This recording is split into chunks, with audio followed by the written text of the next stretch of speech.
WesWes show. All right, welcome everybody to another Empty Out the Clip podcast, the EOTC, straight out of the heart of West Auckland. My name is Camz, and I'm here with the brother Leti. What's up, bro? What's up, Buso? How are you, my bro? How are you? It's good, man. It's good, man. You know, it's like I got one more last full week of work before Christmas holidays, man. And then it's 3 more days the following week, and then I'm out of here. So I'm feeling good. Damn, this month's gone fast, eh? It has gone fast. Sooner or later, it's going to be the first Monday of the work year in January. It's going to come out real quick. I did a whole year. But nah. I know, man. But yeah, man. It's good to see you, bro. Let's do some shout-outs, man. Cheers, most. Man, my first shout-outs to my doggo, Bila Hola, came up today with his family. They're going to be here for a month, so it'll be interesting to see how much of that time we will get to see him. But yeah, man, shout out to my doggo, Bila. Another one's to my bro, Tindolo Manikia. We've been doing the morning strides down at the Harbour Bridge Saturday morning, so anyone who might not be doing anything at 6 in the morning on a Saturday, come down to the Harbour Bridge, man. Come meet up with me and your boy. We'll probably shout you breakfast. Another one's to my boys, Leah, Mickey, and Punto. So I've been trying to encourage these guys to jump on and lace a couple of these Empty Out the Clips.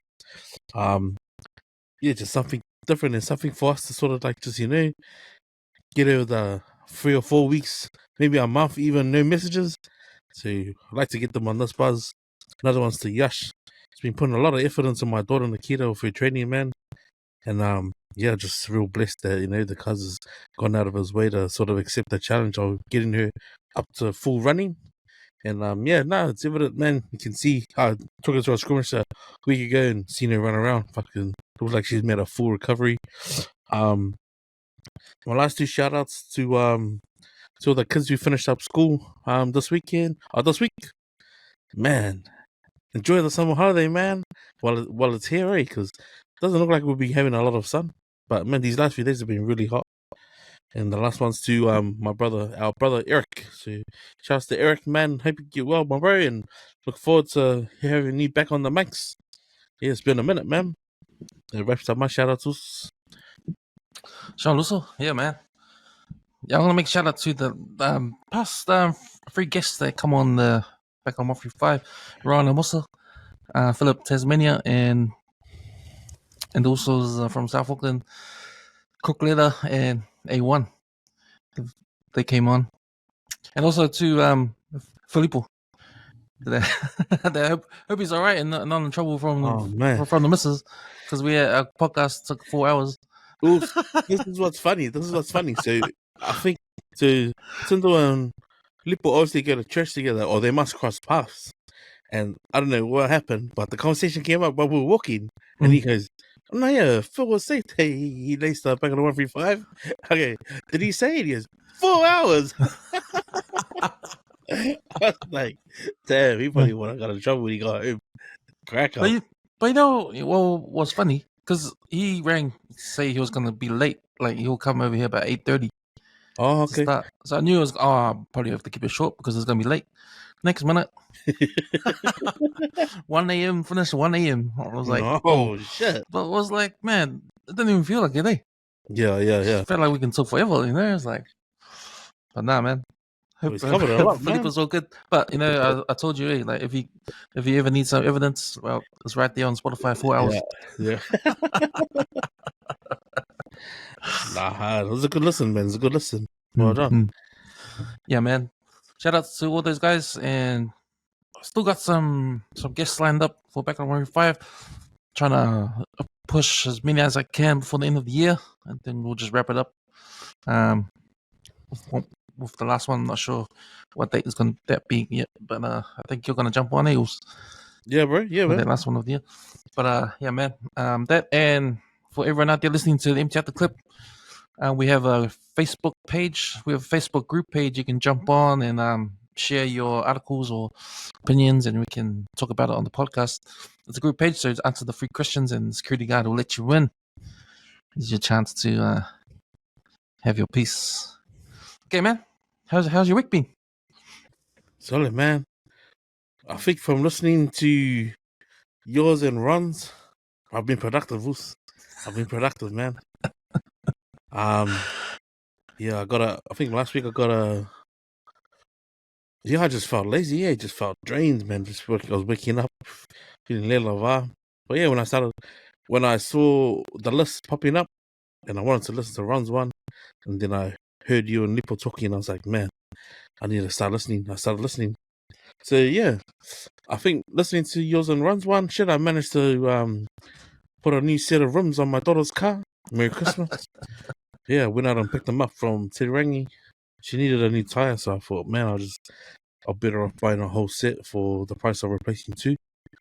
I managed to do that Friday morning, and then booked the car in to get some tints. I managed to do that, and while I was at it, I might as well have shout out to my bro Junior Fui man. So I've been waiting for these exterior sheets to finish off the garage. Him and the bro Joe Ellie come and drop that off. And bro, these sheets are freaking huge and heavy. Hey, like they're like 3.4 meters long. They don't freaking weigh a ton, man. Like I saw I've been doing the school drop off. So one morning I dropped off my daughter early. She had sport camp trials, and when I pulled in the driveway, the truck was already in the driveway, but they had already unstacked the whole truck. So I've got about 22 sheets of this exterior stuff. It's heavy, man. And they just put it on the grass. I ended up moving around the back of the house, but just sorting out all the different patterns on them. But yeah, bro, sorry. No nails, eh? There's no nails here. I ran out of nails when I was trying to finish off the fence, so finally made it down to Bunnings today. So yeah, man, just seeing all the sheets that he dropped off, I've got enough to do my studio around the back, and then probably an extension on the garage, man. But just thankfully and so appreciative of like the boys like going out of their way to help me out. Like I could have bought one, like I could have spent like 8 or 10 G's on one, and then the typical Kiwi mindset, just wouldn't it be easier if we just built one? Like and it's not like an excuse. I gotta get up and go to work tomorrow morning, so it's like just a matter of like actioning like a plan like for the week. But yeah, hearing you and Ron yarn about like stuff that we can just do, without devaluing ourselves. I was like, fuck yeah, man, straight up, man. Like I could do it. If I got the resources, man, give it to me. Fuck, I'll build it myself. So when Junior dropped it all off, man, I'm literally there. Today I went and picked up the last of the floor joists. So I've got like some 100 by 100 3 meter H4 posts going down, and I pretty much got it all cut up at Bunnings in New Zealand. So tomorrow I'll try my hand on the skill saw and cut it all up, and I'll get my floor down. And probably when I get when I play the bass down for my studio, I might have a little drink up or put the speakers out and blast some music for a couple of hours just to give it a cushioning, and then I'll probably do the roof shot when it's done. So I'm gonna give myself maybe 2 weeks. If I can get 2 weeks and get it to like a top at least, fucking and no interior cladding done, I'll be happy, Then I can say I'm free from the garage and can move all my shit out.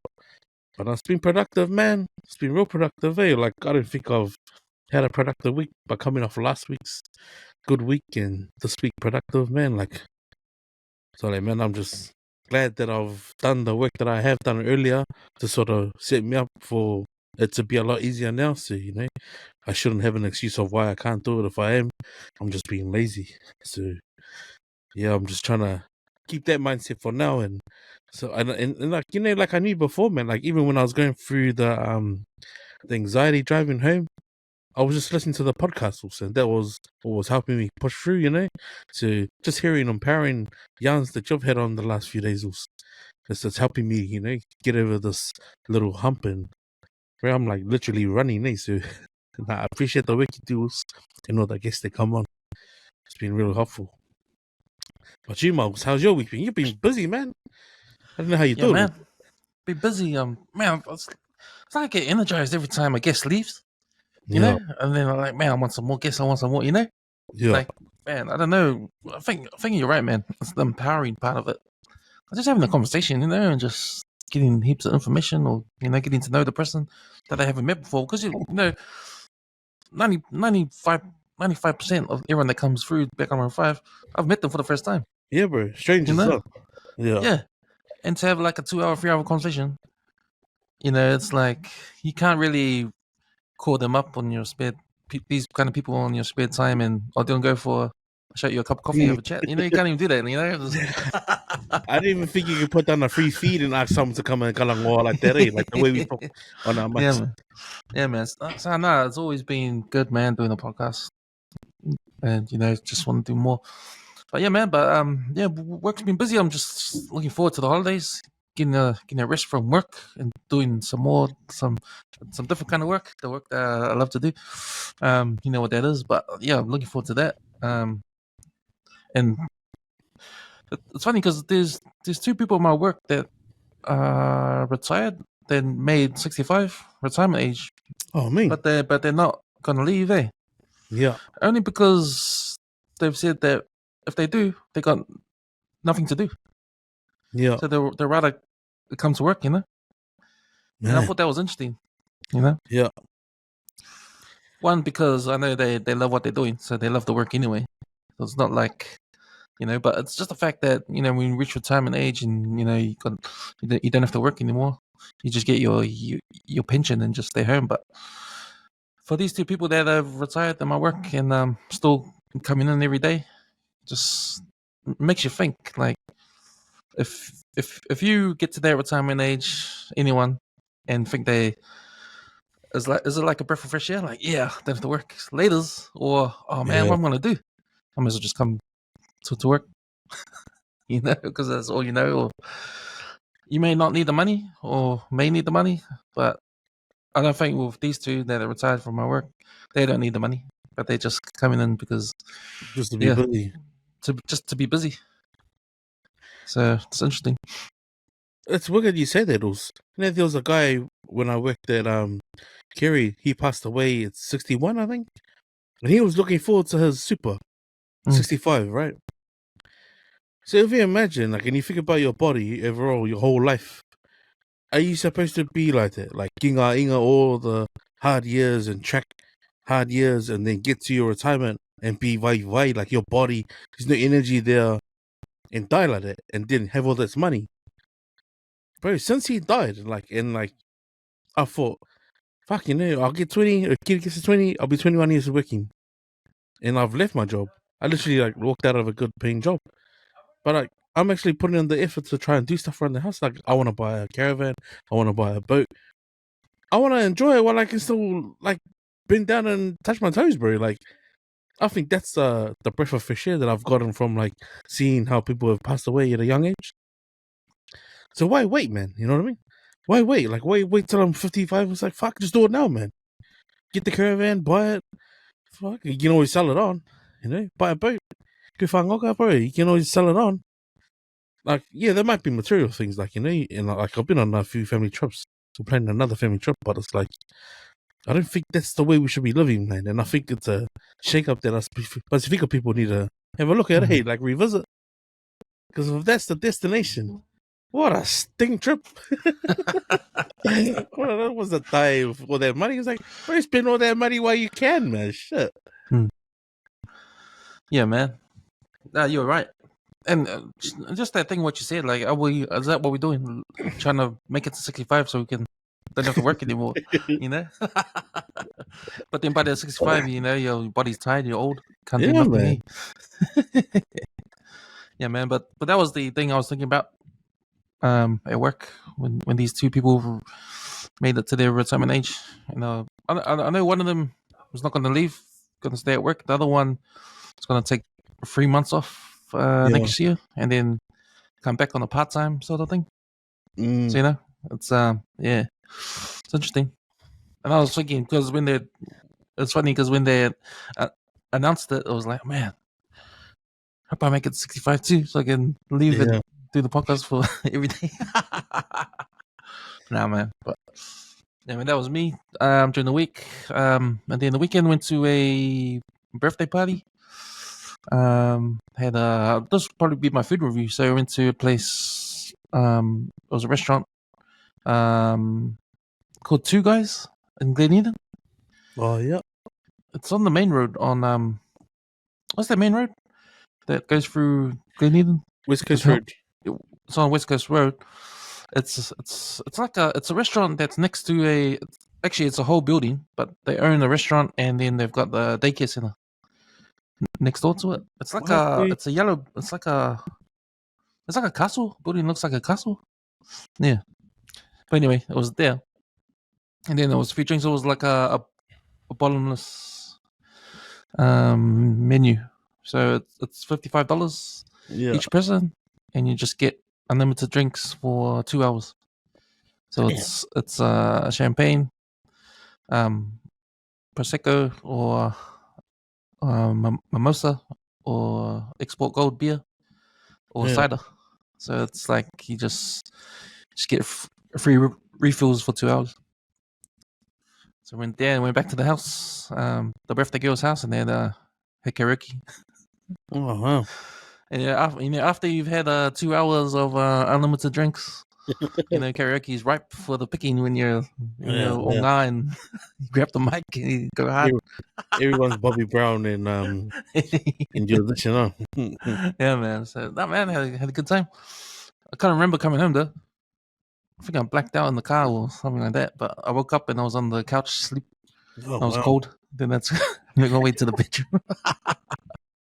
Doing those ones. But yeah, man, that was my weekend. Yeah. Yeah. All right, man. Let's get to our topics. Now, we're just thinking, like the main big topic news that's happened during the week was the protests, right? Yeah. So the protests happened on Monday. Was it Monday? It was Monday, I think. Yeah. And the thing was across. It was nationwide. So Pati Maori, that's the party. They're protesting against the government's new policies on the Maori language. So what the government want to do, they want to because the government has these government departments with Maori names, and they want to change that around. They want to turn those into English names because they're saying that half the time people don't refer to the Maori names anyway. And when I say half people, that's referring to the Balangis that they still call them the English names, but they had previous. Yeah. So they're saying it's a waste of time, it's a waste of money. They also, I think that there was a thing where they stopped funding for consultants to sort of come up with Maori names, you know, to help. So they've branding. Yeah, to do the branding. So they fired all of them, saying it's a waste of money. Another thing they're going to do that's always controversial, it's been controversial, was the Treaty of Waitangi. So they want to, because the Treaty of Waitangi has two versions, right? There's the Maori version and the English version. The two versions don't really, they have different meanings. And it's been like that, ever since, But it was not until David Seymour, he's calling for a referendum to actually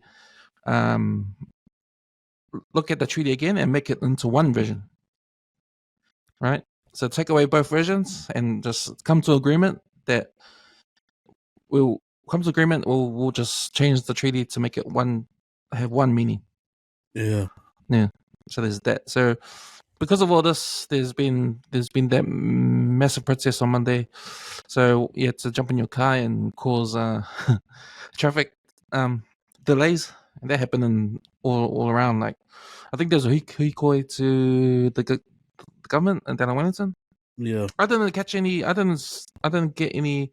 I wasn't even stuck in traffic. I think because I start work early, so I leave early, so I missed the traffic anyway. But I know you're home, but did you hit the streets and get stuck in traffic? Nah, I think these peaceful protesters did a bloody brilliant job. I did know that some part of the bottom of was it Key Street, just in front of the wharf, there was a bit of a delay. There was a bit of a small delay, but at the same time, it was beautiful just to see all the protesters walking up Tamaki Drive, But no, there was nothing much. I think, if anything, it was more posting on the social media just from people who were out and about supporting the protests.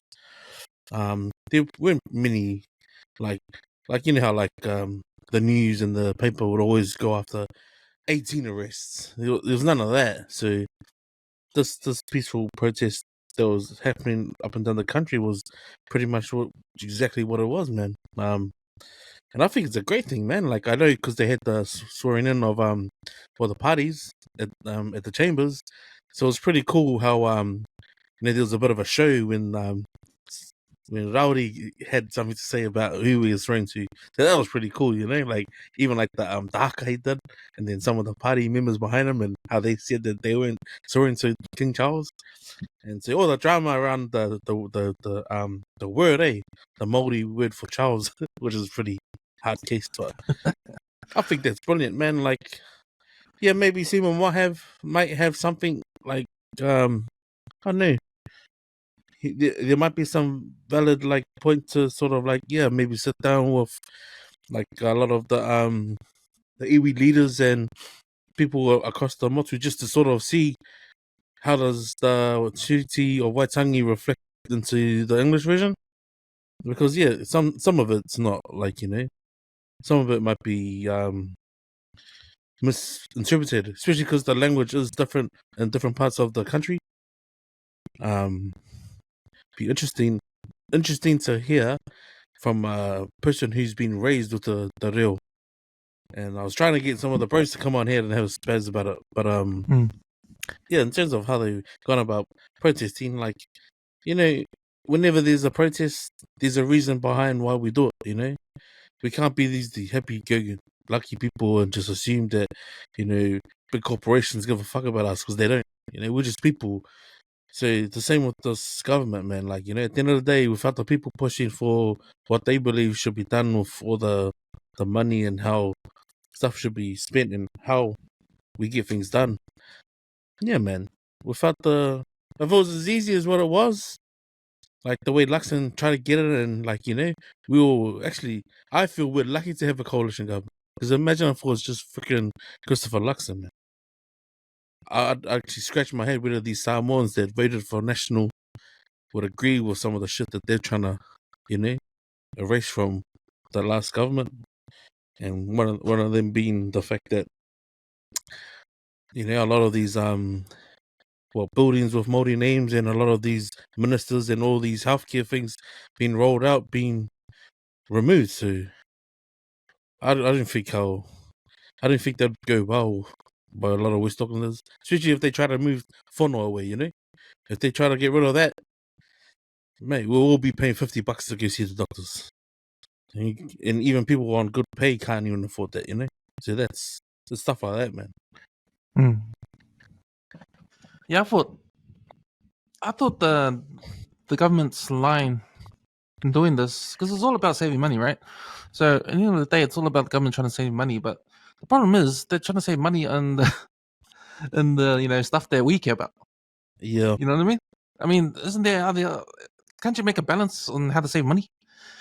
Like, and it comes off racist too. Like, if they're gonna fire all these, if they're gonna get rid of the funding for all these consultants, these Maori consultants to do the branding, to offer the language to these government departments to help them, move forward, and you're gonna cut their funding because you don't want that anymore.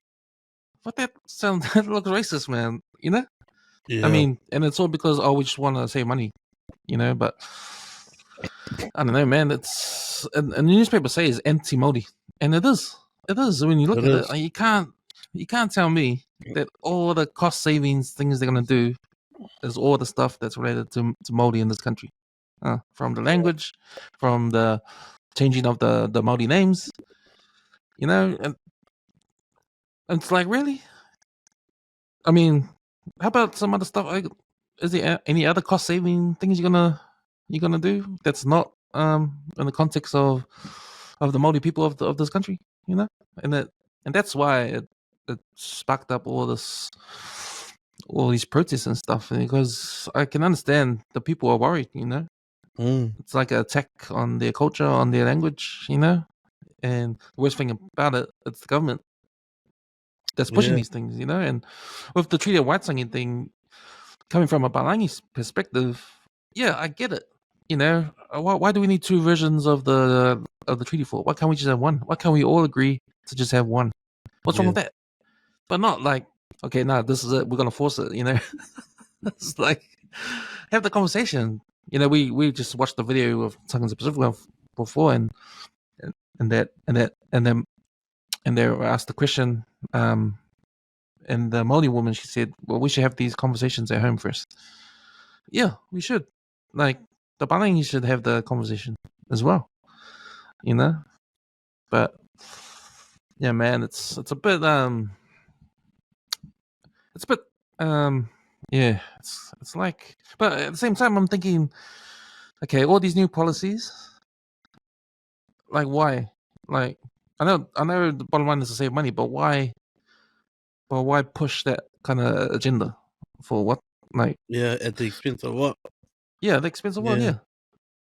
yeah. It just seems, well, if if we had this movement in New Zealand to be more relatable to the culture, to the Māori culture, like you hear it on the news, they talk Māori when they do the greetings, you've got to pronounce the words right, stuff like that. It's been good. It's been great, Yeah. and for the government to come, for the new government to come and say, "Oh, now we're gonna change all that," you're gonna think, "What? I mean, you did all this hard work to get to where we are, and now you're gonna push it back for what?" It Yeah. doesn't make sense to me. To create all this aggravation, to create all this, Yeah. all this anger that's happening. Because to me, I think I don't think they realize how that's gonna come off. Like, if they could see, like, say for example, if the protests weren't peaceful and it disrupted the nation, like how the farmers did, like when the farmers did their one, they did a big protest and that pretty much killed, like, a lot of travel, like both sides of the motorway. Like, and then Auckland, that's Auckland's main Te Hai one. Like when that came to a standstill, and nothing was happening for a couple of hours, they saw how devastating. Like, man, these guys aren't gonna budge. Like, they need to sit down and figure things out. If the Māori protest had been like that protest that just happened this week was like that was enough to sort of say, okay, the government's standing on that side, all these protesters are on that side. But if we're listening to like what Miguel has said on Tongues Pacifica, yeah, of course, a lot of us will probably stand in solidarity with our Maori, right? Because if they're doing it to the government, or if the government's doing it to the Maoris first, they're obviously gonna pick on the Pacifica next. And already in the way, it's like, okay, if they're gonna get rid of all this Maori stuff, they'll get rid of all the Pacifica stuff as well. Because if their whole cause is to try and save money at the expense that, like, you're gonna cause a war, fuck, they're gonna make it happen, man. Because because at the moment they're in power. But then it'd probably have to take something like the police to say, "Oh, hold up, if there's another mandate, we're not getting a jab." Well, if these police are gonna have to take a side, well, there'll be a whole lot of cops leaving, because they just had a big injection of Pacifica cops coming to sort of, like, be part of their organization. But man, I saw these scary times coming way before we got this ulukula in power, man. And it was the saddest thing, like, when they started talking about the clubs, they're gonna get rid of all these clubs. Mate, I think they're just gonna aggravate it, eh? And I think the fact that we had peaceful, like, let's get this right, man. Nothing was stirred, This is just a warning. Like, hey, you push back, we'll push back, But they've done it right, man. Like, they've seen history. They've seen how some of these people, like, even from the Dawn raids right up to, like, the Patu squad and even the stuff that happened at Himato. That's all peaceful, man. Like, nothing's gained out of trying to create a war. But, bro, the way these politicians are using words like Pacifica, fuck, bro. The last thing they want is the churches to start turning, man. Because, a lot of things, because, like, I would be surprised just imagine if they said churches now have to pay tax. There's not going to be any of this, hey, you know what? We understand the tithe and all that, how that works, but it's going to start getting taxed. Imagine if they start doing that, man. It'll be another war. But, man, I don't think this guy's going to last, eh? Winston will have to spill the beans and be like, fuck this cut. Yeah, I reckon the whole changing the names, the Māori names and that, I think that's bit extreme. Eh? You can still save money. Like I wouldn't care if they said, "Oh, we're gonna save money. We're gonna do this," but keep all the other stuff, right? Keep the cultural stuff. Yeah, man. We're moving forward. We're moving forward with the culture stuff. And like we're way ahead of Australia, you know, when it comes to the right. culture stuff. Like they don't even fucking care about the Aborigines, you know. But no, I thought we were going to a good place. We were moving towards a place where the culture is accepted in a way where the Balangis actually care about it, you know. Yeah. Because when the Balangis go to the OE and they go overseas, they go to UK. What's their identity if it's not the Haka and the All Blacks? Sing it, bro. They're saying everything that's all real and like tongues of Finwa, but you pretty much just say Palangi. It's not even a culture. If you're gonna call colonization a culture, then it's fucking ugly, man. That's straight facts, man. Yeah, man. So yeah, I don't get the whole changing the names and all that kind of stuff. And even the Treaty of Waitangi thing, just leave it, man. I mean, fuck, we've gone this far. Yeah, we've come this far. Change it for the better, or change it for the good, or we change it just because you just don't understand. You know, fuck, it's been doing well. I was probably haven't done well, but you know, you can't. It's sort of like if it ain't broke, don't fix it. Oh, 100, man. You know, and all you're doing is causing trouble, man. You're just causing like a racial, you know, kind of thing in the country, and that's it's starting, man. It's starting. Yeah. Well, I wonder who's gonna pick this up. Like if they hear the next thing that comes out of Chris Luxon's mouth that sounds racist, I wonder who's gonna pick it up and try and take it to the High Court and get an formal apology, man. I mean, they got one through the lockdowns. Like, let's just see who's willing, or who the next politician is to come and try and come out all guns blazing and then realize they fall on their sword and have to apologize, man, and then give it a public apology to the nation, man. Because, yeah, man, we've done so far, you know. Well, so far we're trading all right, you know. Because it's like, bro, Maori is everywhere. It's everything. It's everything that's pure New Zealand. You ain't hearing someone recite a Palangi poem at the start of theirs or singing a Palangi song to amp everyone up. No one was doing that before the songs, you know. We're still singing Palangi songs at the end of a game. Like that's more than enough, man. Coaches are teaching the teams. They're speaking English. Fuck, that's enough, man. Like, don't get rid of stuff that's already been, it's enriching the players, man. Because there's a mana. That's probably the only time the rock can drop his mana. The mana and everything you hear Maori is probably a lot better than anything else you hear in English, I reckon. Yeah, it's interesting one, eh? It's an interesting take the new government has taken. Oh, bro. This whole thing. What an interest! What an interest! That's what I can say. You know, it's like even I get it. You want to cull these. You want to save money. You want to cull organizations, right? If they're not giving the results, why are we still paying them? Why are we still giving these things funding when the results aren't there? I get that. Yeah, let's do that. Yeah. And because to me, with all the funding that goes into Pacifica, all the organizations, because we need it, right? We need it to help our community to come up. But what if it's 20 years and we still need their help to come up? Yeah. Then where's the results? We're still in the position where we need help. Yeah. So you mean to tell me we got this help for 20 years and we still need help? Then something's going wrong. Something's wrong there. Like, something's wrong. Writing's on the wall. Yeah. That's my point. That's my sort of view of all this kind of thing. So I get that. But don't do it just because of the fact that you're lazy to pronounce the name. Yeah. I think it majorly possibly is because it was something that Labour pushed, right? Like when they started off the towns, like say, imagine if they changed Ranui to Sunset. It wouldn't be the same, man. So you just keep it Ranui. But when they try to say, like, now we're not Auckland, when they were Tamaki Makaurau, like, that's how we're keeping it. Tamaki Makaurau, okay, we'll just change the signs in there. The second that government said, now we're going to start doing, like, Te Whatu Ora, how's in New Zealand? We're going to start with that. A system that, What's that? Once they start doing it like that, that's when that became okay. They created a whole lot of jobs, and then people were just going to lose their jobs because now this new government doesn't want to, like, carry it on anymore. That's all right. But the way, the delivery of how it's coming out is like, oh, fuck, these guys. And here we go. But I mean, I don't think we should stop there. You know, if we're gonna carry on naming the rest of this country, bro, carry on doing it, man.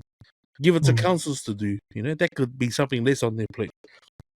But the way they come in as the straight trying to kill it, and it's just coming off the wrong way. Like people are receiving it in like all different ways, but yeah, sadly, I think when they start doing it to Pacifica as well, especially please don't get rid of our cheap doctors' visits, man. Yeah, 100%. Yeah, man. So watch the space. See what's gonna happen. See what's gonna happen.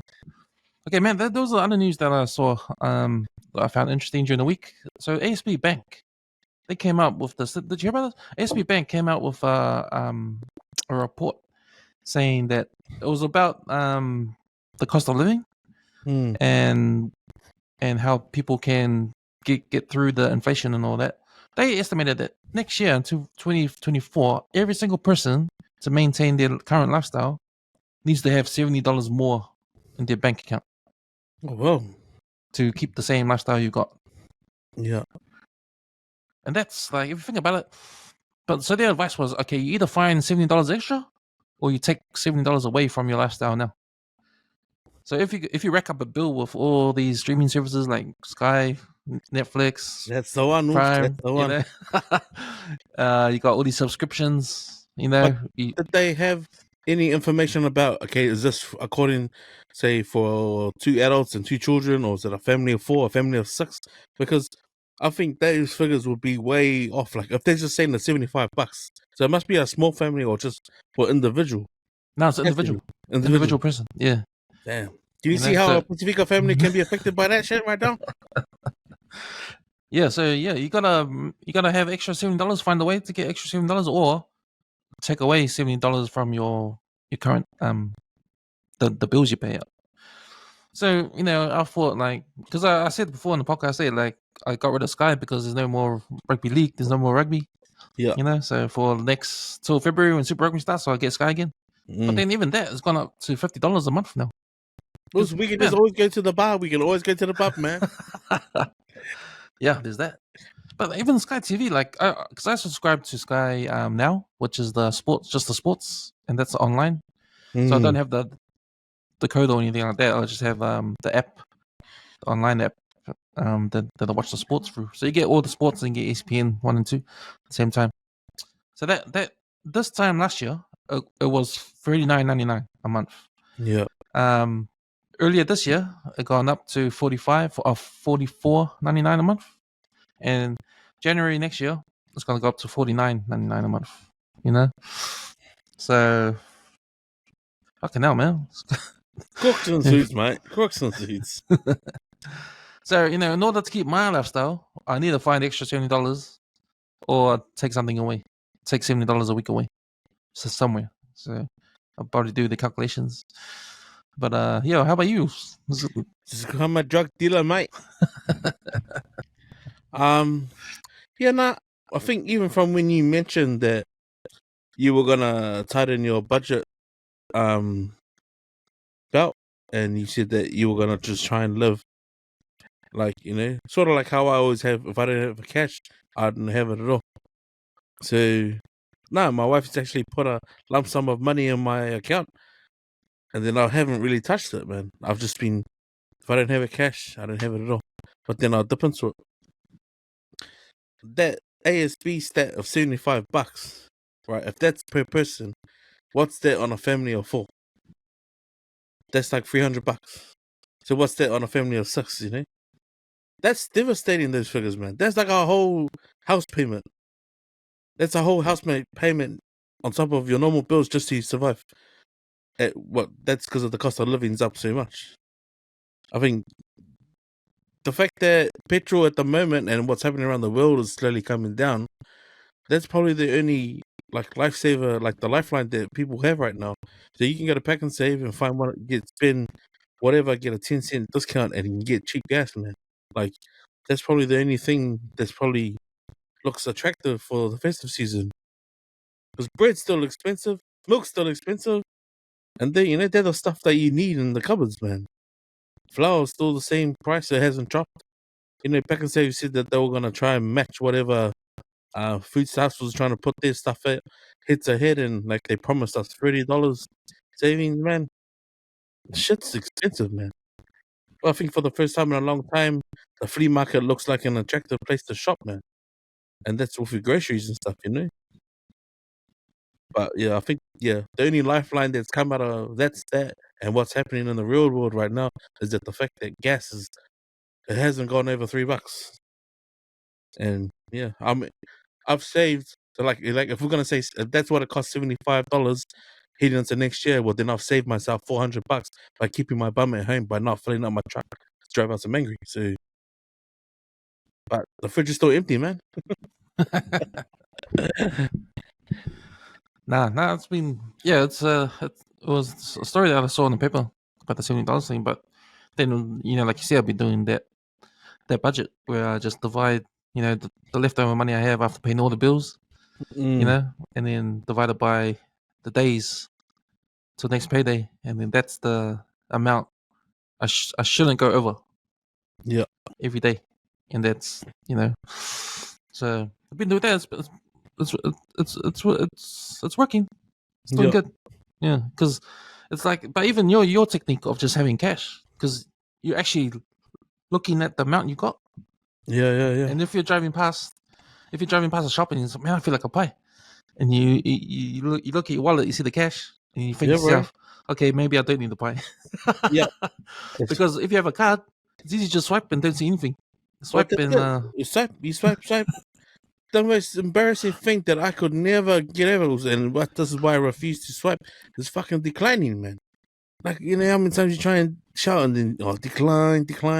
But when you got a cash, it's like, fuck, nah. I had it when I go through BK and they're like, oh, you're back again. You saw I was here yesterday. Actually, I was, and they put out the ATM thing. Fuck, you should already know. I've been there 3 times this week, man. I'm paying cash, and only one girl's figured it out. Like, I'm not gonna swipe my card. I'm paying you cash, like But yeah, babe, cash is easy, man. Cash is easy. Yeah, seeing it in your wallet is like a good reminder. I was like, when you had all those $20 bills, now you got 2 left. It's like, damn, where did that go? Yeah, that's when you got to question yourself, like, fuck, yeah. did I just spend like all of that on junk? Yeah, I might actually do that too. Use cash. I think everyone should use cash. Okay, man. I think that's it for our topics today. So we get into our segment. So what shall we do first? Shall we do? You've got a few what's on the internet, internet stuff. Oh man, have we named the section yet? Because we call it Savage of the Week, but we're looking at shaking it up and maybe like doing a head to head, Yeah, well, I figured like since all the stuff that we've had with Savage of the Week is all on the internet, maybe we should be like something internet based, like social media. What's trending on social media or something? I don't know. Yeah, but you had a few up there. Yeah. I don't know if it was like a ugly can of the week. Yeah. But there's a guy who went to the gym. It's a dark dude. It's a dark dude. Okay, I want to say. Okay, I'll just say it's a Tongan guy and a half-caste Māori guy going to the gym, and he's spotting him. Man, he's supposed to be spotting him.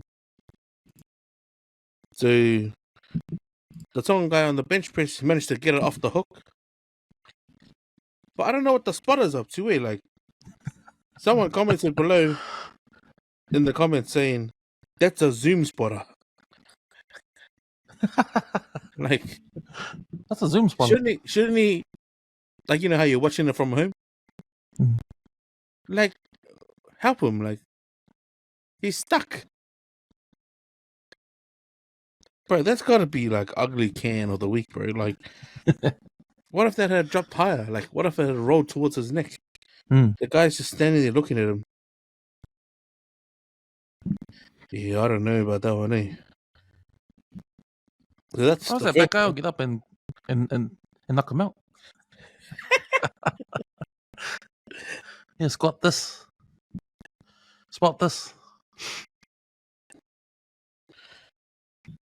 And another one, so this is up there, Daineko. It's a prank.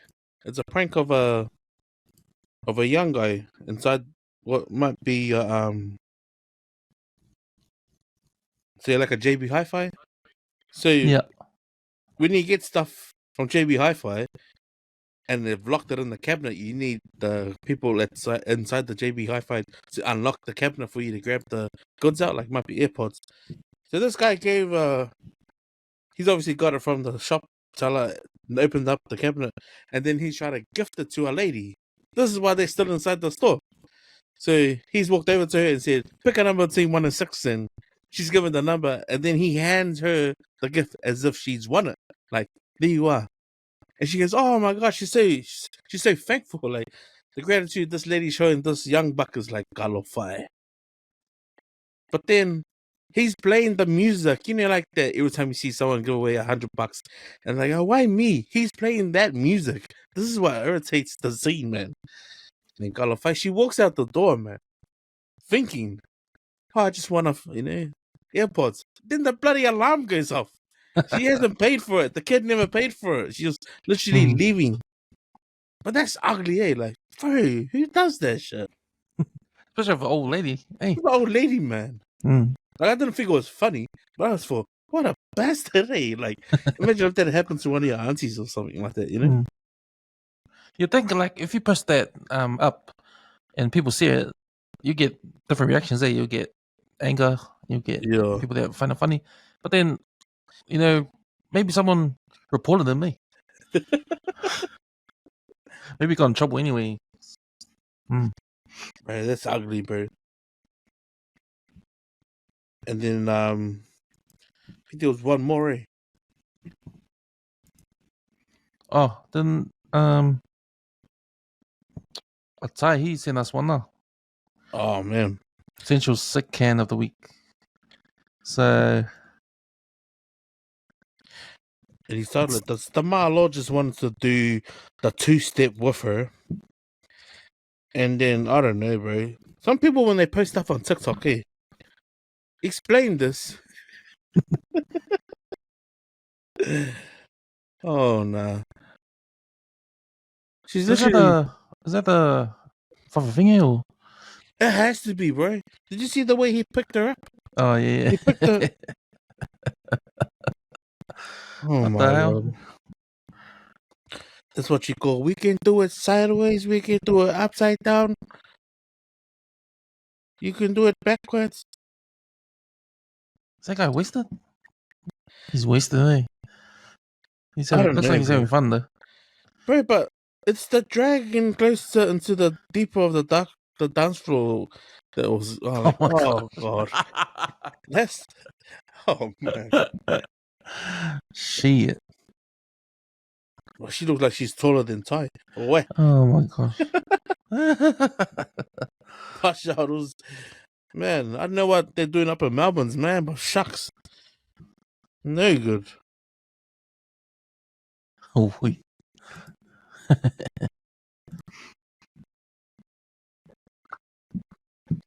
So, yeah, Goose, which one of those did you think was ugly? Or deserved it? I'm going to give it to the Fafafinge. Oh, man. Imagine if your missus could pick you up like that and just go you across the dance floor like that. But you know what? I'm not going to give that reward to the Fafafinge. I'm giving it to the Parangi dude. We'll take it. Yeah. The Parangi dude in the video. He gets it. Because the Fafafinge is going to do what the Fafafinge does, man. Yeah. That's why they love those Palangis, eh? Because they have no idea. Man, it makes you wonder, eh? It makes you wonder. Just like this, hun, do you want a cup of tea? Shut up. Go give me it. Make me a cup of tea as well. All right. Okay, you got a memory lane? Yeah, man, I got a couple of memory lanes. There's probably 2 that I posted on here. The first one being like the guy who does the slip and slide along the concrete next to the pool. Yep. So up the front of my mom's house, man. The mom had like a semi-big lawn that we used to like full of this massive ass sheet of plastic. Like as a kid, like because we couldn't afford a swimming pool, man. Times were tough, right? Like, and I had to entertain my nephews and nieces in that. And so what I'll do is that I'll try and look for the sheets of like the PVC, because the brother-in-law was a boat builder, so he'd bring PVC home, and I'd like put them around the side of the house, like just collect them, right? And then I'll tape 2 or 3 together, big enough to cover the whole lawn. So it would have like a 6x8 sort of top. Then I'll get the kids to give me a hand, just giving it a good clean, so no one got dirty or there wasn't any like powder on it. So when I saw this, it reminded me, man, like of how much fun as a kid. My nephews and nieces would have had fun with me, like just washing it, right? So remember, it reminded me one time I managed to clean the top. I went and got the soap, the bubble soap that didn't give you sore eyes, and I put it all over the top, and I got the hose and ran the hose, and yeah, man, it ended up giving it a good lube on the top. And before we could even go on, my nephew did those fear poko moments, and this is where I was like confused whether I should put this as fear poko or memory lane, because before I said, "Hey, wait, go get dressed, like get into some shorts and shit," and this guy had his socks on. I knew it was gonna be an accident was gonna happen, right? Before I even said, go get changed, the man already started the run-up. So when I saw this guy sliding down the side of the pool and he smacked his head into the truck, this is exactly what happened to my nephew. He was the first to run across before I said, wait. He had already started the run-up, already jumped, put his chest down on the slip and slide, right? But he slipped, man. He slipped and landed on his head, and then he hit the fence. So like my mom opened the window and goes, what happened? He just started crying. She goes, yeah, back up the sheet. So no one got eternals. No one got eternals. From this day, every time we see a slip and slide, everyone else goes, what about that time we cleaned that sheet at the front of Nana's house and Cass busted the dumb cunt? So there. That's the temper I got when I saw it, man, because it took a few weeks to, get it sorted and cut it and all of that.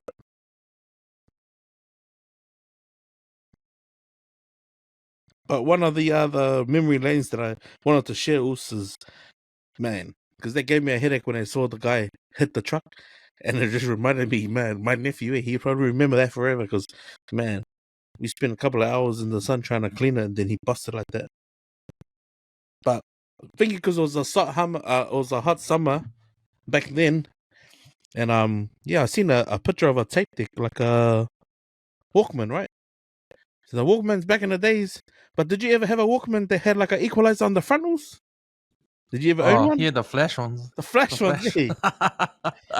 Well, no, we went to Rich's house in Ranui, man, but shit, we had one.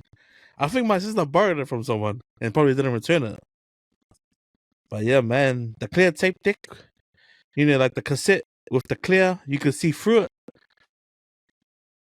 And then the little file, like you could label it, you could use it. It came inside the tape deck.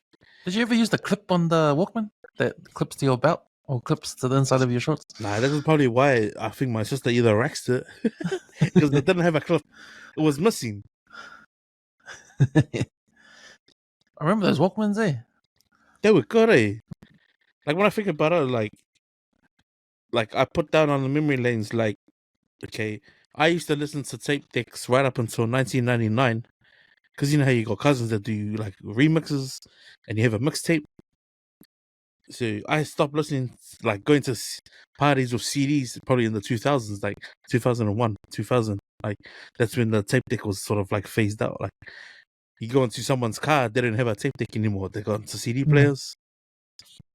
But like a memory lane, like if you had your top 3 like tapes or like was it albums, if you could name them, like I named my top 3, and that was Labor of Love 1 and 2, Jammin' 3, and then Soul Rhythm and Black Volume 2.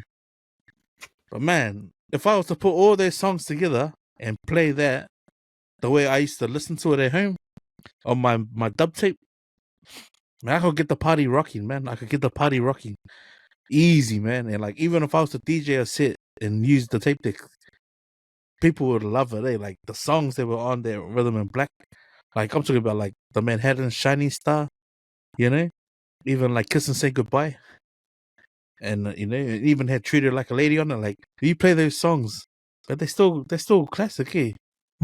Especially with the jamming tracks as well. Man, I had man, I remember because I had a Walkman too, and the albums I had on tape, like I had MC Hammer's album, Oh, the Hammer Then Hurt Him. but then heard him, and I remember I had the Bobby Brown "Don't Be Cool" album on Oh tape. man, Yeah, I had Label Love Volume 2. yeah. I never had Volume 1, but I had Volume 2 on tape, so that was on the rotation. But always had the blank tapes, huh? And Oh, always have to, bro. the Have dubbing to. from the radio, or might get a mixtape from one of the boys at school. Man, I remember I had a party at my house, man, and my missus brought her girls over, and man, you know, because we were still dubbing tapes then, right? But the tape that she put on the stereo, so they didn't have a name on it, man. Well, it had a name on it, but someone swiped the tape, man. Fuck, and I was Oh, like, damn. Like she was like, oh, can you grab my tape? And I went to the thing. What color is it? She's the blue one. I was like, fuck, and I was looking for it, but someone stole it, eh? And whoever took that tape, man, fucking earn up, man. Shit. well, what the hell on it? Well, they had Was it the mix? yeah, it was just remix, but you know when Officially Missing You came out, like it was like all of that mixed in some of the Usher songs, and it must have been a DJ Ulkai remix. But I just remember at the time, it was like no one had the songs like set in their order, and it was good. But then, bro, someone swiped it from the stereo away, and I was like, I must have just turned away for a few seconds, bro. My missus was going, "Oh, can you grab my tape?" I was like, "It's not there anymore." I said, "Man." But good times, bro. Parties in the taxis back in those days, getting dropped off to house parties and that, like rocking up. So let's put a tape on. You know, and the good thing about the tape, hey, when you go in the taxi, it didn't skip, man. Yeah, You know, these taxis showed up on their CD players and you hop over the hump or like the paho, then it goes quiet, then it carries on. I'm like, come on, man. But yeah, when I saw that Walkman with the equalizer and then the label and the cassette cover, that's what it reminded me of, man. Back in the day. It's not even back in the day, it's like 1999. It wasn't that long ago. no, it wasn't that long ago. But shows how much technology changed. I mean, remember when DVDs first came out? And now, 2023, who's got a DVD player anymore, you know? Bro, I still got a DVD player. Oops. Have you? Oh, yeah. Bro, if you can see behind me, that's my video shop. It's all DVDs. But they're all like, you know, good seller ones, you know? I guess everyone's using their PlayStations to play CDs now. Yeah. Yeah, you can still play them on the PS4 and stuff. But yeah, I kept the DVD player because I always thought, man, when the kids get old enough to appreciate good films, they'll appreciate having a projector and just, you know, pull down the screen and just watch it. Yeah. Turn it up, you know, nice and loud. But yeah, my kids are hooked to watching movies now.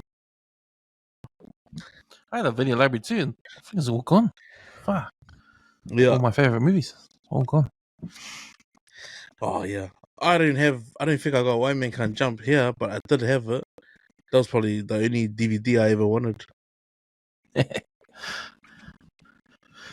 Sweet, man, that was cool. Memory lane brought back some of my own memories too. But be cool. yeah, Wow, that would have been a good album to listen to on the way to school. okay, man. I'll go to food review. So, you said Saturday night we went to birthday. It was at a place called Two Good Guys in Glen Eden, West Coast Road. West Coast Road. So, it's like a Mediterranean style a building, and you get in there because it was they had a special bottomless lunch thing where it's $55 per head, and you get unlimited drinks for 2 hours. Just 4 types, so you get champagne, mimosa, export gold, and a cider. So so with $55 you just order your meal. So I ordered the bao buns, the pork bao buns. Yeah.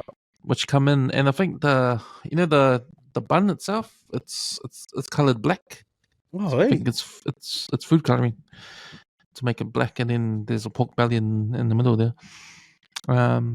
Unfortunately, I didn't eat anything. I was just sculling back all the drinks that came. And Yeah. apparently, I ate my bao buns when I got home about midnight. I can't remember eating it. So, I think my reviews got to do with the service. So, I think when you're gonna do a bottomless brunch like that, you gotta have a dedicated waiter, to make Oh, bro, sure all the drinks that's fucking ugly, eh? to make sure the drinks Flowy. everyone's got their drinks. Like Yeah, yeah, yeah, yeah. you don't want to be finishing your drink and then you gotta wait 5 minutes Oh, yeah. to get it refilled That's because you're eating away paying. at your 2 hours, eh? You gotta get your 2 hours, man, and you paid good money to be there. If it says unlimited drinks, you expect unlimited drinks in a way where, yeah, you finish. I don't want my glass to be empty for a whole 2 minutes before it's filled up again. Yeah, yeah, yeah. Bro, 100, man. But it was a party of, I think we a table because it was a birthday party, and there was 1, 2, 3, 4, 5, 6, 7. There were 7 of us, and only one waiter. Oh, no. And I think we're the only ones doing the bottomless because I think you have to yeah. If I think you just ask for, if you want to do the bottomless, it's 55. I think we're the only party doing the 55 each. So yeah, we had one waiter to the whole restaurant, and there was other people in there too. So that waiter couldn't. It was a young girl too. And I felt sorry for her. Yeah. I think she was a student. And yeah, she's a bit slow, pouring the drinks. And before you know it, the 2 hours was up. So we were like trying to skull back. How many drinks you reckon you got in that 2 hours? I think maybe maybe 10. Yeah. 10. It could have been more because I remember my glass was empty for a whole 5 minutes one time. Yeah. But yeah, for a bottomless lunch like that, you gotta have someone ready to pounce on your empty glass when it's empty. Yeah, yeah, To make the yeah. most, because everyone wants to make the most of it, and we tried. But there was a bit of a miscommunication too when it was funny because at the end of the night, at the end of the 2 hours, the waiter comes out and says, "Oh, sorry, you guys paid for an hour and a half, not 2 hours." Oh, real? I was like, "Hey," but that was like the miscommunication thing because we never knew anything about it, right? And they Yeah, didn't say yeah. anything in the start, and so the reason why it wasn't 2 hours because it was made after, because they only do it between 12 and 1. Yeah. Oh, well, 12 and 2. I mean, they only do it between 12 and 2. So if you book after that time, then it's going to be hour and a half rather than 2 hours. Oh, the 2 hours, yeah. Yeah. So apparently that wasn't communicated to the person that organized the lunch. So she had to go in and find out what was going on. Yeah. And then came out and said, "Oh, they said it was only hour and a half, and we apologize, and we'll give you one last round." Nice. One Well, last that's a round. good way to keep everyone happy, yo. Well, you can say that, but then you can also say, you know what, last time we come here. Yeah. And so I was thinking, okay, if you're a business and there was a miscommunication like that, it's unfortunate, right? It's unfortunate. I think you just gotta suck it up and just say, you know what, don't worry about the one round. You got half an hour left. You can take like 2 free drinks in that half an hour. Yeah. So we'll give you the 2 hours. Simple thing like that. Something simple, yeah. Something Like, simple there's like a better that. way to handle the situation, knowing that, because everyone would have been drinking by that time, right? So what's gonna make more sense to have you guys still be happy and leave them and give them a good review, for the occasion? Because Exactly. the catch is all up, you would have been like, now you've mentioned that option of, oh fuck, I'm not coming back here. But had they had said, oh look, we'll give you 2 to 3 drinks in the next half hour, so be it. Bro, that's been like, bro, you hear about that place on WesWes Road? No, they're hanging by a thread now. They're hanging by a thread. Hanging by a thread. Yeah. But you know what the funny thing is? Like they probably knew that they probably knew about the hour and a half, right? Because the girl came out and said, "Oh, sorry, this is the last bottle we got." Oh, and wow. I was like, first of all, You think, okay, if you're gonna advertise a bottomless, you expect to be like Yeah, supplied. yeah. You know, you can't come out and say, "Oh, this is the last bottle we got," right? Okay, it didn't did that, right? That was on an hour and a half mark. She did that.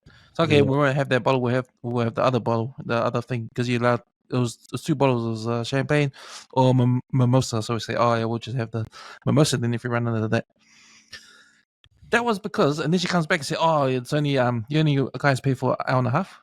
So after we did the deal, after the organizer went in to explain and try to sort it out, she came out, okay, they're gonna give us one more round because they didn't communicate to us that it was an hour and a half, not 2 hours. She Yeah. comes out with another new bottle of champagne. Oh wow. So I was thinking, wait, hang on, didn't you say that was the last one? Like, Man, stick to one story. Stick to one story. Damn. oh man. But it's just a shambles, eh? Yeah. But you know what? Miscommunication or not, if you're a business and that's your advertising, okay, it's unfortunate you didn't communicate it and we got it wrong. Okay, shit happens. Shit happens. But you can't like enforce the mistake and try to make it right. In your point of view, you're a business. Yeah. It's not like everybody's fucking coming to your business every fucking day. So Yeah, bro. That's so right. to keep it, to make sure you got future, to make sure you got future customers. Don't piss off the customers you got already, man. Yeah, To man. make that experience, because it's all about the experience, right? And if you taint that experience with miscommunication, that to me seems like, okay, it's only half an hour. You're gonna open a new bottle, open a new bottle. Yeah. You know, I mean, it's all the same. We pay the same price as people that paid the price if you did the 12 to 2. Yeah. You Well, know, that's what I mean. I'm surprised they didn't figure like, oh man, we should actually just be like what a goodwill and just give you the extra couple of bottles, man. Like that's yeah, it's yeah. I think you know what it's like, because we don't have a tipping thing here. So I think businesses, especially in the hospitality industry, they don't appreciate what they could do to better their business. absolutely. Like the customer comes first, and shit's gonna happen. You just gotta roll with the punches sometimes, Yeah. Service is the key. Service is the key. Service is the key, man. And I think for establishments to get it, is to feel as if you were serving your family or you were being served yourself, right? If you have a certain like attitude or the way like if you're going through something, like leave that shit at the door. Be professional, man. Like keep it professional. Don't ever snoop as low as sharing to the customer what you're going through. Or if you're shit, they don't give a fuck. They're there to drink, man. They're there to eat. They don't want to know about your shit. Like just serve them and do the best you can, because man, the more people that are coming into your establishment, the more busy you're gonna be, the more money you'll get paid, and the more you'll probably have of work to come and actually do some work, man. But yeah, man, service goes a long way, man. And like I believe in tips, man. Like even when they have the tip shop, I always tip. But if the service is not good, man, it's like, oh, you're not worthy of a tip, man. But I'll say that. I'll say that if they're like, oh, you need to work on the menu offerings, stuff like that. Yeah, man. So that's my food review. 2 good guys and Glenn. Nice, bro. Sweet, man. Shall we move on to? Oh, did you have food review or no? I went to Taco Kebab a couple of weeks. Last week. Oh, last yeah, yeah. Man, still fire, bro. Still fire. Still. Yeah, we went there. Still good price. Like, still haven't raised their prices or anything. Haven't raised their prices, bro. Nice. I got, what did I get? I got a mixed meat kebab, which was like $15. Yeah. Fries $5, and just a couple of cans, bro, and 2 egg burgers. Fast service, bro. Fast service, eh? Nice. And nice and hot too, man. Like, and I said to the guy, appreciate you guys being awake at this time, man. It's going on like 1 a.m, and the fact that you can dine in, that's what I appreciate about the most, is that you can park the car, go and sit down inside the shop and enjoy the warmth of a shop, instead of trying to eat in the car valley where it's crammed and it's dark and you gotta turn on the light and you pass the food back and forth over the front seat and stuff. So no, it's just nice that the establishment out in Henderson off the main strip is just there, because they're the only one who offer it. You can't get that service up in to Peninsula, nowhere else. unless you drive to Central to MMT or something like that, which is like out of zone, man. Support your local, support your local. 100%. Okay, should we move on to sports? One word of sports. Thanks for putting the little previews of the intros for our segments on the chat. Well, yep, it'll be good to have little intro segments, eh? Yeah, just going off your brainstorming notes, Yeah. So the only thing I saw in the news, some sports regarding rugby league. So Anthony Blake, I think he's got offered a contract by the West Tigers. BG Marshall's putting in the work to make his team, signing these big names for his team. Trying to turn around the West Tigers' fortunes in and around. They've been in the dumps for a long time, eh? For a while, eh? So, hopefully they can sign Anthony Blake. They offer them, I think, $1 million a year. It's like a max contract now for NRL players. Yeah. So he wanted to go. I think he did that thing that one day, and when Anthony Blake did that, I'm leaving the Warriors, and then the next day he said, "Oh no, I'm not. I'm staying," just to test the waters, eh? Yeah. Well, I think. Do you do it because you're worth a bit more? Yeah, I'm thinking he got front row of the year, right? Did he get? Didn't he get? Was he the Tonga captain? No, not sure.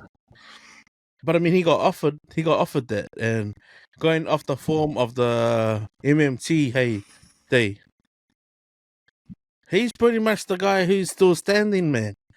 So he's worth that, bro. To be fair, like coming out of that last World Cup, there was a handful of them, right? There was him, there was Taukeaho, JT, Fafita. There was a few of them, Manu Mau, but second World Cup round, and even just in the current game, bro, he's like standing out like a sore thumb, bro. So he's with him, man. I think the Warriors were lucky to secure him when he came, but I mean, if he wants to test the waters, who's the club to stop him from doing it, man? Like, good on him, man. He's obviously thinking the long game, longevity, and how much he can earn. But I think going off the back of his performances this year, even in the Tonga jersey, so like he's worth the dollar, man. He'd probably be even. I reckon he'll be worth 1.3 if he can get it. Because he's got the form, man. It's just there's no one that plays like him at the moment. Yeah, so it'll be a big blow for the Warriors to lose Adam Fanua Blake. What's his name? Adam Fanua Blake. For 2025 when you'll leave. So at least Andrew Webster's got a whole year to figure it out, because he's going to be big shoes to fill for 2025. They can get another prop of his caliber back in that team. But it's good for. I've always got a soft spot for the Kiwis that play in NRL. For other teams, especially someone like BG Marshall. He's done a lot for the game, for us, for the game, bro. For the Kiwis jersey, and him being the head coach for West Tigers, got a soft spot for that team now. And it's good on him if he gets to sign Anthony Blake to come over. Well, if he goes across, man, and they secure another solid half, bro, they're literally a spine away from a freaking premiership winning team, man. If they could, they could. But they're still trying to get Jerome to come over as well. So yeah, interesting. I see for my team, man, these Eagles, they re-signed Ola Kwatu for another 8 years. Bro, what deal was that? Like, how much was that for? I just saw a photo of him eating breakfast. I was like, damn, is he? Man, I'm not too sure what the deal is. Maybe I should look it up. But I just saw a video on social media, and it was like a meme, people celebrating his move to stay at Manly for 8 years. So he had a good season. He had a good first half of the season. He sort of dropped off in the second half of the season. I thought he would have made at least the New South Wales team for the way he played in the first half, but it wasn't meant to be. But he sort of dropped off in the second half of the season, and I thought, okay, this guy's got real potential. Hopefully, he'll come strong in 2024 for us. And man. I'm just looking forward to it. How old is he?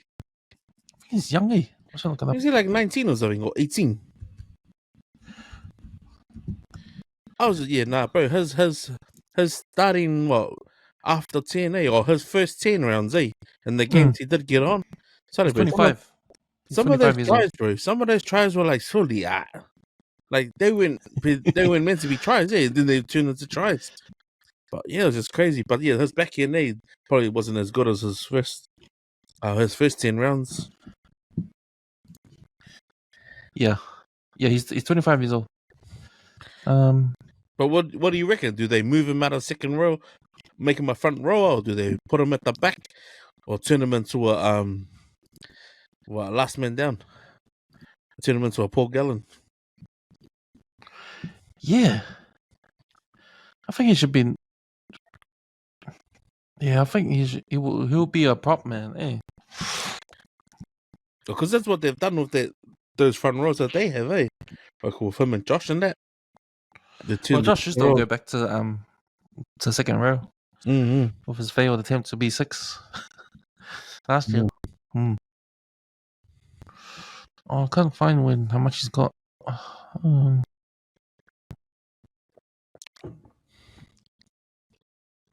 But yeah, it's been man, it's just sad, eh? The way that the debacles that your clubs had over the last couple of years. It's just like, shone away from the footy and what could have been from last season. So like even this season, it was like they got the players, man. It's just we gotta learn how to do it without Tommy, And Tommy, he's injury prone, man. And when he goes down, man, we're a different team, so we gotta figure it out. I know we got Luke Brooks, he's coming in to help out. So I think our house will be good. Yeah. DCE and Brooks. But, yeah, man. Okay, let's go to what have you been watching during the week, bro? Haven't been watching much, eh?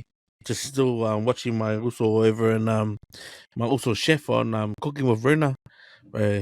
So I think last Thanksgiving, took the family on a trip, so I just watched the second half. It's only like 20-minute videos. But I just love his just what he does, Like I was reading some of the comments and like they were parked in a car park outside the Walmart and the McDonald's. And obviously his wife just went and grabbed some fresh baked bread and he was eating it. And simple way, like he just had a hot chocolate and like what looked like a loaf of bread, and she cut it up and buttered it, and you can see it's cold, because they're in the caravan, and he's just saying hi to his family, and thanks for supporting the channel, and he also apologized again, and I'm sorry that our content has changed from when his daughter used to run the channel, because his daughter used to just video them and whatever they were eating, and then he said or gave like a explanation on what the kids are doing. And this is where it sort of like touched me, like my heart, because I thought, man, that's almost like me now. You know what I mean? He's like saying, "Oh, so Emily's up, she's living in her family, and like in Alaska, and son's over, and he's serving, in the army, but the kids still ring us every day, and they send us money, and we tell them it's all right. Me and Mama, all right, with the 2 younger boys here." But he said, so the thing that he said was like the kids get older and then they move out, they want to go live their own life. And I was thinking about it, because like what he's doing now with he's got like a 9-month-old, and then he's got his 2 boys. It's like one's 8, the other one's 11, and his wife, like she's like real out the gate, man. Like with what she does, like she reminds me of like the typical Samoan woman who could just cook something anywhere and everywhere without like the minimal goods, like like she'll cook like a full on like coconut rice and boiled fish over some logs of wood being burnt over an oven. But man, I just love the stuff that they do. Like it gives me promising. Like, bro, I'm never too old to just jump in a car and just go to a caravan somewhere in the middle of Auckland or New Zealand and go camp it. I've been watching that, and yeah, just I watch a lot of DIY videos, man, on how to do like roofing. Yeah.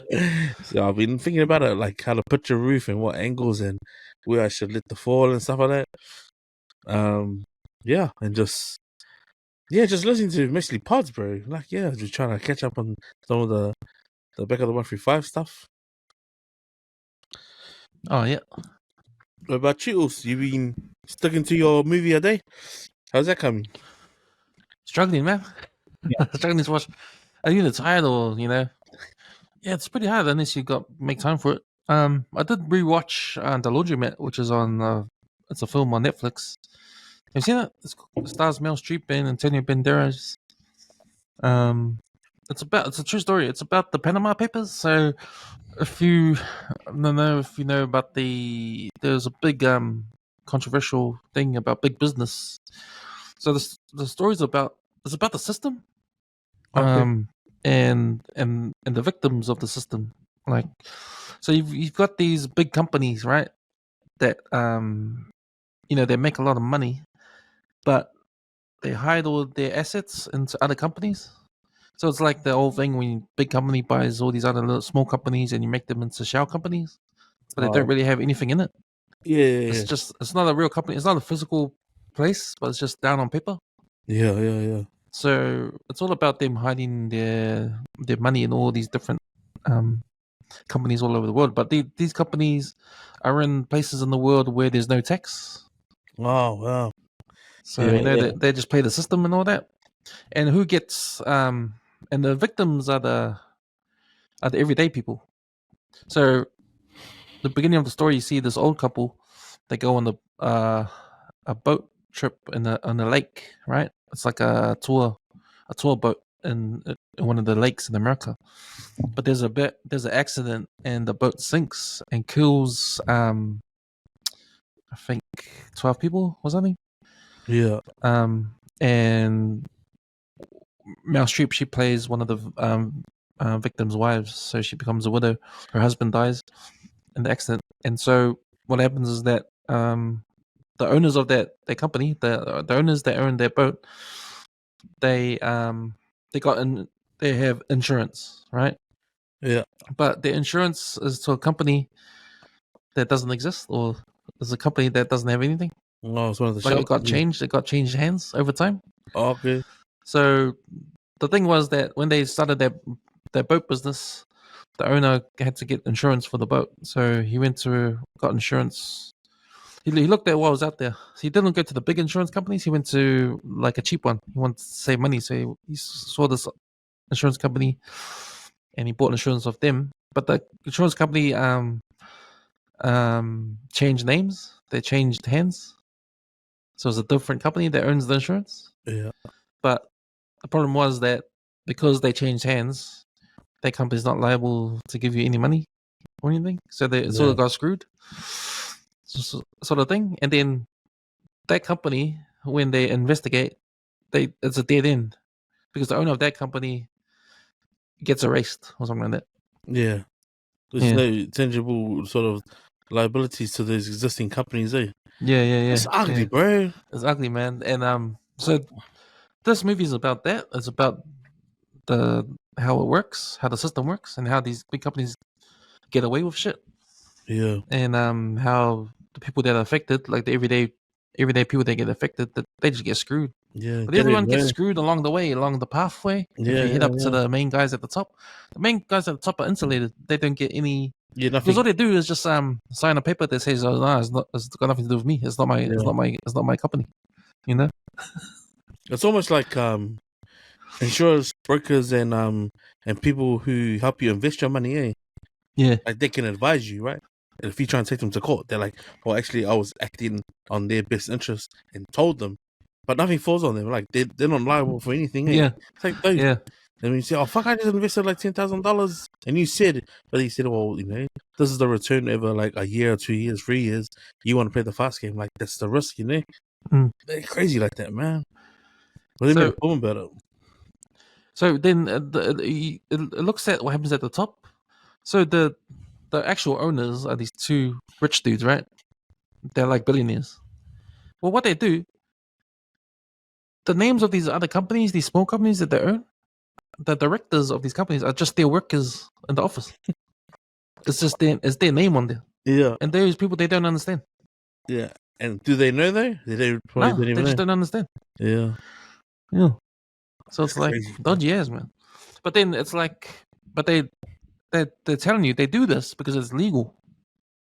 Fuck. It's like a loophole, right? Yeah, Yeah, and it's just a name. Like it's like if your name's on the signature, if your signature's on the paper, well, yeah, you're responsible, yeah, you yeah. know. But they don't put they got no names, their own names on anything. Mm. Yeah, that's dodgy, man. But it's kind of interesting because it's a true story, and it kind of gives you a take on how the world works. You know how the business world works. How Yeah. if you're not on that level, then you're gonna get screwed. Mm. But that's like what everyone knows, but everyone doesn't understand. You know, Yeah. unless you climb the ladder. Because it's funny because Antonio Banderas he plays one of the billionaires, and he goes through his story. Like when he was younger, he wanted wanted to help the poor people and he wanted to help the world. So he got into finance to Yeah. figure out ways he can help. But the more he got in it, the more he learned the system, and Yeah. then the more he thought, stuff this. I can't save the world. I may as well save Yeah. myself. So you get sort of corrupted Yeah. when you're in the system. It's like when you're a politician, because it made me think, like you wanna save your country, you wanna help do things to help the community, so you get into politics, right? But once you're in politics, then you know how to play the game. The next minute, oh, okay, Every you're man out for for himself. yourself, Yeah. yeah, But because that's everyone else it, is doing man. it too. That's it. You can only save yourself, right? But it's like you do everything you can to try and do good with the intent that you are. But then when shit hits the fan, it's like, oh no, wow, man. It's like every man for himself. Fuck. Yeah, yeah. So that's kind of like that a sad part to the story. But no, interesting. It's called The Laundromat. It's on Netflix. Man. Sweet, man. I think we're coming up to the end of the episode. So we'll just wrap it up. But have you got any last words? Yeah, bro.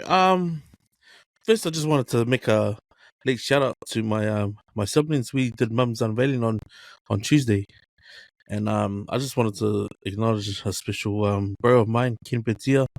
So Ken flew over from Oz for a wedding down in Wellington. One of his mates in his rugby team that he manages, him and his brother Leka.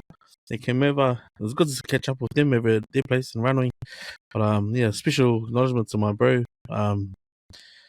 Yeah, man, love you all. Never forget your heart and just what you do for me and my family.